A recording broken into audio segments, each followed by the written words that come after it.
പ്രിയമുള്ള കുട്ടികളെ, ഇനി ഫിസിക്കൽ വേൾഡ് എന്ന ചാപ്റ്ററിൻ്റെ രണ്ടാമത്തെ ഭാഗമായിട്ട് നമ്മൾ പറയാൻ പോകുന്നത് യൂണിഫിക്കേഷൻ ആൻഡ് റിഡക്ഷനാണ്. എന്താണ് യൂണിഫിക്കേഷൻ എന്ന് പറഞ്ഞാൽ? യൂണിഫിക്കേഷൻ്റെ മലയാളം ഏകീകരണം എന്നാണ്. We know that in physics we explain diverse physical phenomena using few concepts and laws. കുറച്ച് നിയമങ്ങളും കുറച്ച് ആശയങ്ങളും കൊണ്ട് ഒരുപാട് കാര്യങ്ങൾ ഫിസിക്സിൽ എക്സ്പ്ലെയിൻ ചെയ്യാൻ ശ്രമിക്കാറുണ്ട്. എക്സാമ്പിളായിട്ട് പറയുകയാണെങ്കിൽ Newton's law of gravitation use ചെയ്തിട്ട് നമുക്ക് why a body falls into surface of earth explain ചെയ്യാം. എന്തുകൊണ്ടാണ്? It is due to the force of attraction of the earth. And also why the moon moves around the earth and why the earth and other planets move around the sun. So in Newton's law of gravitation, Newton unified two sectors, two domains. ഏതൊക്കെയാണ്? Terrestrial and celestial. So using the law of gravitation we can explain terrestrial phenomena and also celestial phenomena. So in the same theory Newton unified both terrestrial and celestial phenomena. അതൊരു തരം യൂണിഫിക്കേഷനാണ്, ഒരു ഏകീകരണമാണ്. ഒരു single theory use ചെയ്തിട്ട് വ്യത്യസ്തമായ മേഖലകളിലെ പ്രതിഭാസങ്ങളെ explain ചെയ്യാനായിട്ട് അതുകൊണ്ട് കഴിഞ്ഞു. അതുപോലെ തന്നെ ഇലക്ട്രോമാഗ്നറ്റിക് തിയറി കണ്ടുപിടിച്ചാരാണ്? James Clerk Maxwell. അപ്പോൾ മാക്സ്വെൽ കണ്ടുപിടിച്ച ഇലക്ട്രോമാഗ്നറ്റിക് തിയറി യൂസ് ചെയ്തിട്ട് രണ്ട് ഡൊമൈൻസ് എക്സ്പ്ലെയിൻ ചെയ്യാൻ പറ്റും. ഏതൊക്കെയാണ്? Electrical phenomena and magnetic phenomena. ആ ഇലക്ട്രിക്കൽ ഫെനോമിനയും മാഗ്നറ്റിക് ഫെനോമിനയും ഒരുമിച്ച് ഒന്ന് ചേർത്ത് ഉണ്ടാക്കിയതാണ് ഇലക്ട്രോമാഗ്നറ്റിക് തിയറി എന്ന് പറയുന്നത്. അത് വേണമെങ്കിൽ ഒരു ചെറിയ യൂണിഫൈഡ് ഫീൽഡ് തിയറി ആയിട്ട് തന്നെ പറയാം. രണ്ട് ഫീൽഡ്സ് അവിടെ ഏകീകരിച്ചിരിക്കുകയാണ്. ഏതൊക്കെയാണ്? ഇലക്ട്രിക് ഫീൽഡും മാഗ്നറ്റിക് ഫീൽഡും. അത് രണ്ട് യൂണിഫൈ ചെയ്ത ഒരു theory. Electricity and magnetism are unified in electromagnetic theory. അതൊരു തരം യൂണിഫിക്കേഷനാണ്. അതുപോലെ തന്നെ ഇലക്ട്രോമാഗ്നറ്റിക് തിയറിയും വീക്ക് ന്യൂക്ലിയർ ഇൻട്രാക്ഷനും യൂണിഫൈ ചെയ്തിട്ടുണ്ട് ഒരു സയൻറ്റിസ്റ്റ്. ആരാണെന്നറിയാവോ? പാകിസ്ഥാനി തിയറിറ്റിക്കൽ ഫിസിസ്റ്റായ അബ്ദുൽ സലാം. അദ്ദേഹമാണ് ഇലക്ട്രോമാഗ്നറ്റിക് തിയറിയും അതുപോലെ തന്നെ വീക്ക് ന്യൂക്ലിയർ ഫോഴ്സും വീക്ക് ഇൻട്രാക്ഷൻസ് അത് രണ്ട് യൂണിഫൈ ആയിട്ട് ഇലക്ട്രോ വീക്ക് എന്ന് പറയുന്ന ഒരു തിയറി ഉണ്ടാക്കി. അപ്പോൾ ഇലക്ട്രോ വീക്ക് തിയറിയിൽ എന്തൊക്കെ യൂണിഫൈ ചെയ്തു? ഇലക്ട്രോമാഗ്നറ്റിക് ആൻഡ് വീക്ക് ഇൻട്രാക്ഷൻസ് അത് രണ്ടും അവിടെ യൂണിഫൈ ആയിട്ടുണ്ട്. പക്ഷേ നമ്മളുടെ എല്ലാവരുടെയും ശ്രദ്ധ ആകർഷിക്കുന്ന, അല്ലെങ്കിൽ ലോകത്തുള്ള എല്ലാ സയൻറ്റിസ്റ്റുകളെയും ശ്രദ്ധ ആകർഷിക്കുന്ന ഒരു തിയറിയാണ്, കണ്ടുപിടിക്കാൻ ശ്രമിച്ചുകൊണ്ടിരിക്കുന്ന തിയറി. It is called unified field theory. ഏകീകൃത ക്ഷേത്ര സിദ്ധാന്തം എന്ന് പറയും. ക്ഷേത്രം എന്ന് പറഞ്ഞാൽ ഫീൽഡ് എന്ന അർത്ഥമുള്ളൂ. അപ്പോൾ നമ്മൾ പഠിച്ചാണ് we know that there are 4 fundamental forces in nature. ആ 4 ഫണ്ടമെൻ്റൽ ഫോഴ്സസ് ഏതൊക്കെയാണെന്ന് ഓർമ്മയുണ്ടോ? ഗ്രാവിറ്റേഷൻ ഫോഴ്സ്, അതുപോലെ electromagnetic force, weak nuclear force, strong nuclear force. അതാണ് 4 ഫണ്ടമെൻ്റൽ ഫോഴ്സ് ഓഫ് നേച്ചർ. ഇത് 4 വ്യത്യസ്ത മേഖലകളിലെ തിയറീസാണ്. അതെല്ലാം കൂടി ഒരുമിച്ച് യൂണിഫൈ ചെയ്തിട്ട് ഒറ്റ തിയറി ആക്കാനുള്ള ശ്രമം നടക്കുന്നുണ്ട്. അതാണ് യൂണിഫൈഡ് ഫീൽഡ് തിയറി. അപ്പോൾ ആ ശ്രമം വിജയിക്കുകയാണെങ്കിൽ we can explain almost all the phenomena in the universe by a single theory. അത് ഫിസിക്സിൻ്റെ വളരെ അൾട്ടിമേറ്റായുള്ള, വളരെ മഹത്തരമായുള്ള ലക്ഷ്യമായിട്ട് നിലകൊള്ളുന്നു. അതിനായിട്ടുള്ള ശ്രമങ്ങൾ ലോകമൊട്ടുക്ക് നടക്കുന്നുണ്ട്. ഇതേവരെ പൂർണ്ണമായിട്ടുള്ള വിജയത്തിലേക്ക് എത്തിയിട്ടില്ല. ക്വാണ്ടം ഇലക്ട്രോസ്റ്റാറ്റിക്സും അതുപോലെ തന്നെ ക്വാണ്ടം മെക്കാനിക്സും റിലേറ്റിവിറ്റിയും യൂസ് ചെയ്തിട്ട് ക്വാണ്ടം റിലേറ്റിവിറ്റി തിയറി ഉണ്ടാക്കിയിട്ടുണ്ട്. ജനറൽ ഫിസിക്കൽ തിയറി വന്നിട്ടുണ്ട്. അങ്ങനെ പല തിയറീസ് വന്നിട്ടുണ്ടെങ്കിൽ തന്നെയും എല്ലാം കൂടി ചേർത്ത് ഒരു യൂണിഫൈഡ് ഫീൽഡ് തിയറിയിലേക്ക് ഇതുവരെ എത്തിയിട്ടില്ല. So what is unification of forces means? Explaining the laws of all fundamental forces by a single theory is known as unified field theory, and the process by which it is done is called unification of the fundamental forces. Now the next term is reduction. Reduction എന്ന് പറഞ്ഞാൽ എന്താണ്? It is the attempt to explain or attempt to derive the properties of a bigger or more complex system using the properties and interactions of its constituent simpler parts. That is known as a reductionism. So reductionism is the attempt to derive the properties of a bigger, more complex system using the properties and interactions of its constituent simpler parts. As an example, in thermodynamics, a bulk system, the properties of bulk system are described in terms of macroscopic quantities such as temperature, internal energy, entropy, etc. But these macroscopic properties can be explained in terms of the properties and interactions of its simpler parts. As an example, molecules. Using the properties of molecules, we can explain these macroscopic quantities. That means the properties of bigger system. That means the properties of a bulk system can be explained in terms of the macroscopic quantities, and the macroscopic quantities can be explained in terms of the constant simpler parts of the system. As an example, the temperature of the system is a measure of the properties of the mean kinetic energy of the molecules of the system.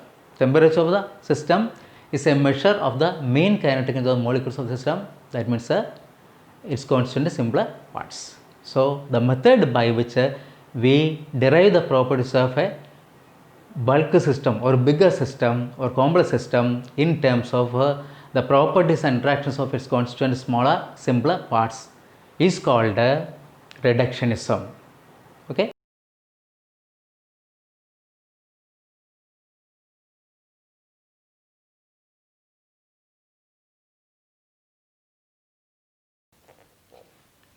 ഇനി നമ്മൾ discuss ചെയ്യാൻ പോകുന്ന ടോപ്പിക്കാണ് nature of physical loss. ഭൗതിക നിയമങ്ങളുടെ സ്വഭാവം. When a body is dropped from a height, its energy, total energy given to the body is equal to the potential energy given to it. As it moves down, the potential decreases and the kinetic energy increases, but the total energy, that means sum of the potential and kinetic energy during its motion, will remain the same. That means when a body moves under the influence of a conservative force like gravitation force, the total mechanical energy of the body is conserved. This is called law of conservation of mechanical energy. Similarly, the total linear momentum of an isolated system remains the same. That is called law of conservation of linear momentum. And also there is yet another law of conservation. It is called a law of conservation of angular momentum. That means the total angular momentum of an isolated system remains the same. It is called a law of conservation of angular momentum. From this we see that when a phenomenon occurs, a large number of physical quantities related to it may vary. For example, displacement, velocity, etc. vary here, but the total mechanical energy is conserved when the body moves down under the influence of gravity. So we conclude that in all physical phenomena, a number of physical quantities change with the time, but there are some physical quantities which remain the same when time changes. Those physical quantities are called conserved quantities, and the law describing the conservation is called the law of conservation. Examples we have already given, that law of conservation of energy, law of conservation of linear momentum, law of conservation of angular momentum, etc. അതാണ് എന്ത് ലോസിൻ്റെ പൊതുവായ സ്വഭാവം പറയുകയാണെങ്കിൽ എല്ലാ ഭൗതിക പ്രതിഭാസങ്ങളിലും displacement, velocity മുതലായ പല physical quantities അതെല്ലാം ചേഞ്ച് ചെയ്യും. എങ്കിൽ തന്നെയും ചില ഫിസിക്കൽ ക്വാണ്ടിറ്റീസ് സ്ഥിരമായിട്ട് കോൺസ്റ്റൻ്റ് ആയിട്ട് നിൽക്കുന്നതായിട്ട് കാണാൻ പറ്റും. അത്തരം ഫിസിക്കൽ ക്വാണ്ടിറ്റീസാണ് ഏത്?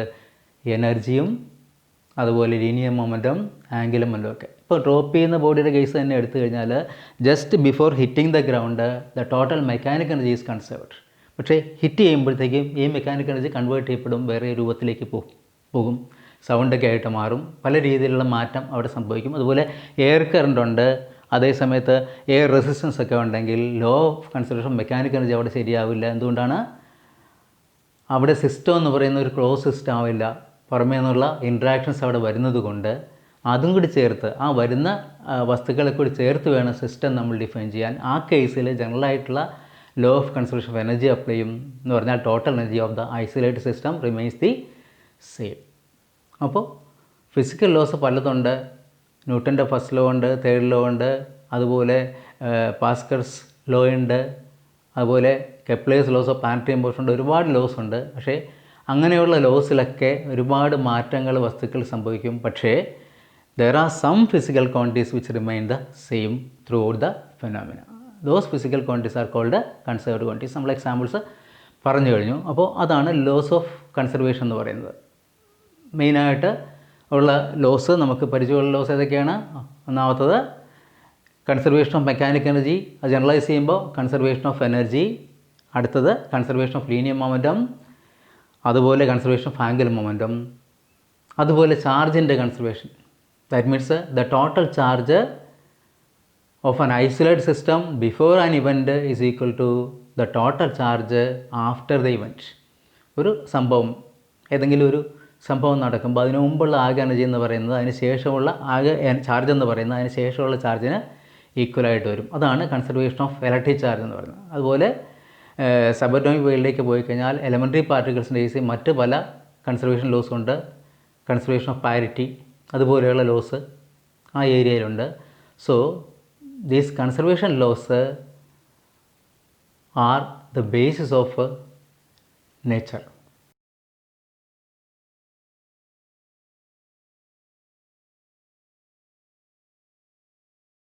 കൺസർവേഷൻ ലോസാണ് നമുക്ക് നേച്ചറിനെ കുറിച്ച് പഠിക്കാനായിട്ട് കഴിവുള്ളവരാക്കി തീർക്കുന്നത് ഈ കൺസർവേഷൻ ലോസാണ്. എന്താണ് ഈ കൺസർവേഷൻ ലോസിൻ്റെ അടിസ്ഥാന കാരണം എന്നുള്ളത് ഇതുവരെ കണ്ടുപിടിക്കപ്പെട്ടില്ല. എന്തുകൊണ്ട് ഇങ്ങനെ സംഭവിക്കുന്നു? ടോട്ടൽ എനർജി എന്തുകൊണ്ടാണ് കൺസിഡർ ചെയ്യപ്പെടുന്നത്? അല്ലെങ്കിൽ ടോട്ടൽ ലീനിയർ മൊമെൻറ്റം എന്തുകൊണ്ടാണ് കൺസിഡർ ചെയ്യപ്പെടുന്നത്? ആംഗുലർ മൊമെൻറ്റം എന്തുകൊണ്ടാണ് കൺസിഡർ ചെയ്യപ്പെടുന്നത് എന്നുള്ള ആ ചോദ്യത്തിൻ്റെ ഉത്തരം കറക്റ്റായിട്ട് നമുക്ക് അറിയില്ല. പക്ഷേ scientist find that there is a reason behind all these laws. That is a symmetry of nature. Symmetry of nature ആണ് ഈ ലോസിൻ്റെയൊക്കെ പിന്നിൽ ഉള്ള കാരണമായിട്ട് പറയപ്പെടുന്നത്. എക്സാമ്പിൾ പറയുകയാണെങ്കിൽ laws of nature do not change with time. സമയം അനുസരിച്ച് ലോസ് ഓഫ് നേച്ചറിന് മാറ്റം സംഭവിക്കില്ല.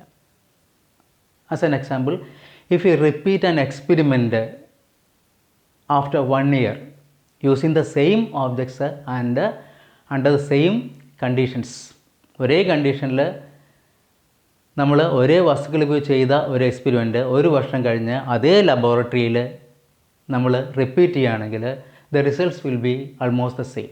റിസൾട്ട്സ് എന്ന് പറയുന്നത് അന്ന് നേരത്തെ ചെയ്തിരുന്നപ്പോൾ കിട്ടിയ അതേ റിസൾട്ട് തന്നെ പിന്നീട് കിട്ടും. That means the laws of nature are invariant with respect to translation or displacement in time. Time അനുസരിച്ച് ലോസ് ഓഫ് നേച്ചർ മാറുന്നില്ല, ടൈം മാറുന്നതനുസരിച്ച് മാറുന്നില്ല. So laws of nature are invariant with respect to translation or displacement in time. This is equivalent to the law of conservation of energy. അതിൻ്റെ കാരണം എന്ന് പറയുന്നത് law of conservation of energy ആയിട്ട് ബന്ധപ്പെട്ട് കിടക്കുന്നു.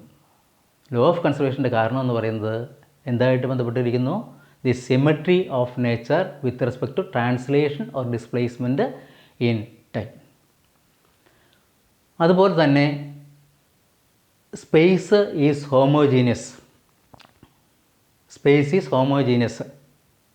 That means there is no intrinsically preferred location in the universe. യൂണിവേഴ്സിൽ ആന്തരികമായിട്ട് തന്നെ ഒരു പ്രത്യേക സ്ഥാനം ഒരു പ്രത്യേക പ്രദേശത്തിനുമില്ല. There is no intrinsically specified or intrinsically preferred location in the universe. That means if you do an experiment at this place and do the same experiment at another place of the universe, then the result will be almost the same. ആ laws of nature എന്ന് പറയുന്നത് ഇവിടുത്തെ തന്നെ ആയിരിക്കും അവിടെയും. That means nature is symmetric with respect to translation in space. Laws of nature do not change with translation of displacement is the basis of the conservation of linear momentum. Linear മൊമെൻറ്റത്തിൻ്റെ കൺസർവേഷന് കാരണമായിട്ട് പറയപ്പെടുന്നത് എന്താണ്? Laws of nature do not change with change of position, or nature is symmetric with respect to translation in space. അതുപോലെ തന്നെ all directions in space are equivalent. That means space is isotropic. That is, there is no preferred direction in space. There is no preferred direction in space. അതിനാണ് നമ്മൾ space is isotropic എന്ന് പറയുന്നത്. Space is isotropic means there is no preferred direction in space. That means in space all directions are equivalent. എല്ലാ directions സ്പേസിൽ equivalent ആണ്. Actually this is the base of the conservation of angular momentum. അപ്പോൾ physical ലോസിൻ്റെ nature പൊതുവിൽ പറഞ്ഞാൽ എന്താണ്?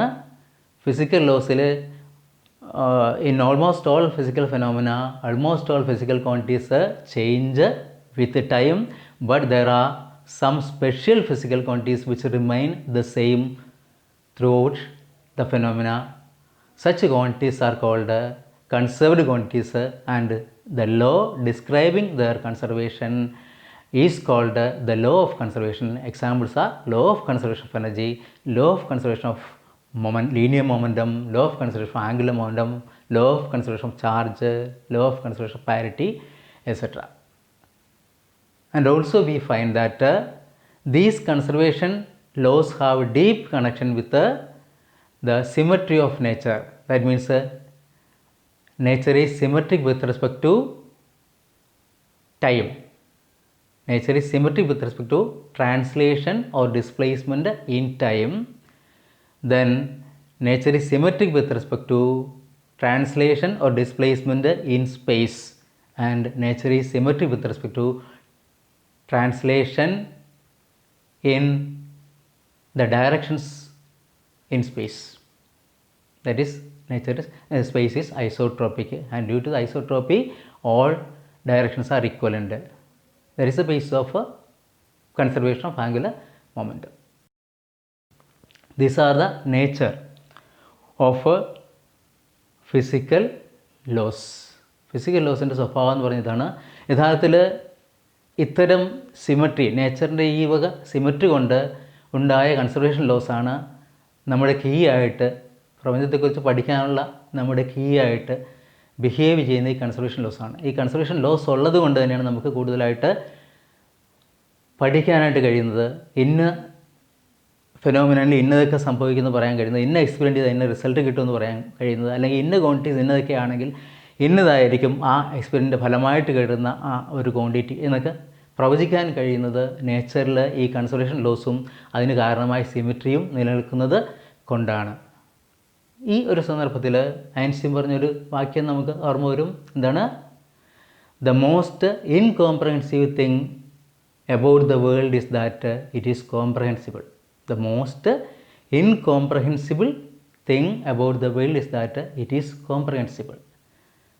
ഈ ലോകത്തെ സംബന്ധിച്ച് ഏറ്റവും ദുരൂഹമായുള്ള കാര്യം എന്താണെന്ന് ചോദിച്ചാൽ അത് ആ ലോകത്തെക്കുറിച്ച് നമുക്ക് മനസ്സിലാക്കാൻ കഴിയും എന്നുള്ളതാണ്. തീരെ മനസ്സിലാക്കാൻ പറ്റാത്ത കാര്യമെന്നാണ് ഐൻസ്റ്റീൻ പറയുന്നത്. പക്ഷേ നമുക്കിപ്പോൾ മനസ്സിലാകുന്നു. അതിൻ്റെ അടിസ്ഥാനം എന്ന് പറയുന്നത് എന്താണ്? നേച്ചർ ഈ laws of conservation of energy, law of conservation of energy, അതുപോലെ law of conservation of momentum, law of conservation of angular momentum, law of conservation charge, അതുപോലെയുള്ള കൺസർവേഷൻ ലോസ് എല്ലാം നേച്ചർ അതിൻ്റെ സിമെട്രിയിൽ ഒളിപ്പിച്ച് വെച്ചിരിക്കുന്നത് കൊണ്ടാണ് നമുക്ക് ഈ പ്രപഞ്ചത്തെക്കുറിച്ച് പഠിക്കാൻ കഴിയുന്നത്, അഥവാ പ്രപഞ്ചം കൂടുതൽ കോംപ്രഹെൻസീവായിട്ട് മാറിയിരിക്കുന്നത്. അതാണ് ഐൻസ്റ്റീൻ പറഞ്ഞതിലും ഉദ്ദേശിച്ചിരിക്കുന്നത് നമ്മൾ മനസ്സിലാക്കണം. ഓക്കെ.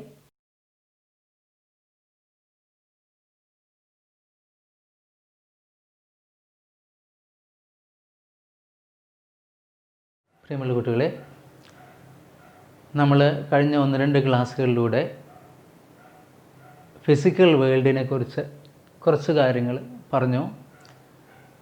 നിങ്ങളുടെ ഫസ്റ്റ് ചാപ്റ്റർ എന്ന് പറയുന്നത് വളരെ വാസ്റ്റാണ്, ഒരുപാട് കാര്യങ്ങൾ അതിലുണ്ട്.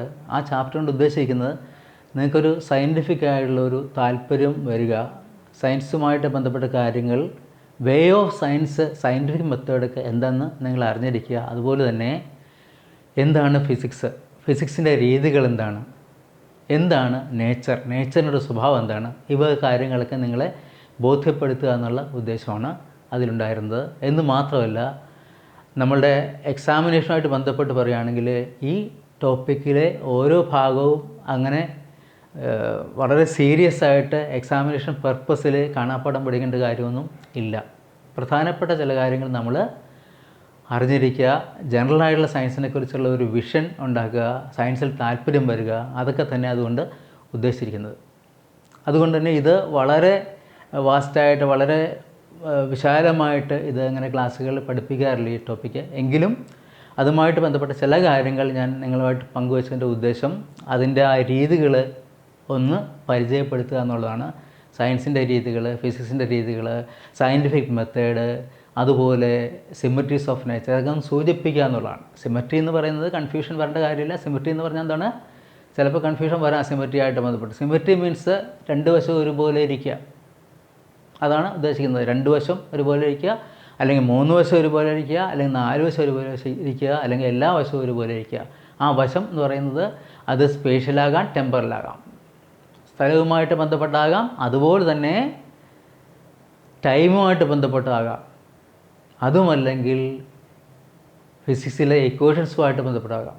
ഏതാണെങ്കിലും ശരി, ഇരുവശങ്ങൾ ഒരുപോലെ ഇരിക്കുന്നൊരവസ്ഥയ്ക്കാണ് നമ്മൾ സിമെട്രി എന്ന് പറയുന്നത്. ഇരുവശങ്ങൾ ആ 2 തന്നെ ആകണമെന്നില്ല, വ്യത്യസ്തമായ വശങ്ങൾ. ഇപ്പോൾ എക്സാമ്പിൾ പറയുകയാണെങ്കിൽ ഏറ്റവും സിമെട്രിക് ആയിട്ടുള്ള ഒരു ഫിഗർ എന്ന് പറയുന്നത് 3 ഡയമെൻഷൻ ആണെങ്കിൽ സ്ഫിയറാണ്. സ്ഫിയറിൻ്റെ സർഫസിൽ ഏത് പോയിൻ്റ് എടുത്താലും ഈക്വലൻ്റാണ്.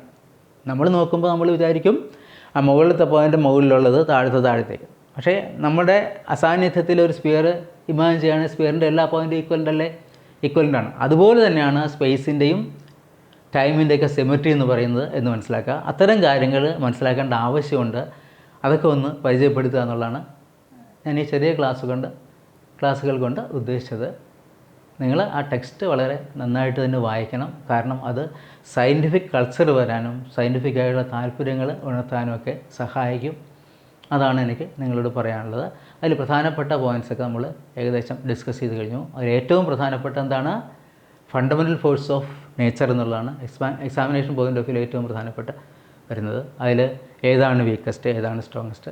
വീക്കസ്റ്റ് എന്ന് പറയുന്നത് ഗ്രാവിറ്റേഷൻ ഫോഴ്സാണ്. ഏതാണ് strongest force is strong nuclear force. അപ്പോൾ അതുപോലെയുള്ള കാര്യങ്ങൾ, സയൻറ്റിഫിക് മെത്തേഡിൻ്റെ രീതികൾ, അതൊക്കെ ഒന്ന് അറിഞ്ഞിരിക്കുക. കൂടുതൽ നന്നായിട്ട് ഈ ഫണ്ടമെൻ്റൽ ഫോഴ്സിനെ കുറിച്ച് മനസ്സിലാക്കിയിരിക്കുക. അപ്പോൾ നിങ്ങൾ ഈ ക്ലാസ് ഇഷ്ടപ്പെട്ടുവെങ്കിൽ സബ്സ്ക്രൈബ് ചെയ്യുക, ഷെയർ ചെയ്യുക. All the best.